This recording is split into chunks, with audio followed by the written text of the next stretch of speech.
Assalamualaikum. Bersama lagi dengan Abah. Sekarang Abah tengah duk kukuh pulut kuning. Tengok ni. Kita nak angkat lah ni. Okey. Angkat dia. Okey.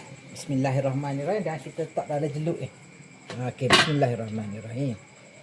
Okey. Pokok dia belakang. Okey. Kita ambil santan ni.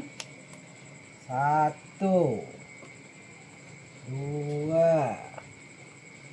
3. Kita kena bilas juga sebab ini untuk kukusan yang pertama. Sekarang lepas tu kita gaul je lah untuk meratakan saja. Jangan penyek, jangan apa, hanya meratakan saja. Okey. Besar dah tu kita rata lebih kurang. Okey. Dan awak kena tambah sikit lagi. Tambah sikit lagi. Okey. Nampak kurang sikit. Okey, ini palut molek sikit. Okey. Okey, dan kita kukuh pula nombor 2. Bismillahirrahmanirrahim.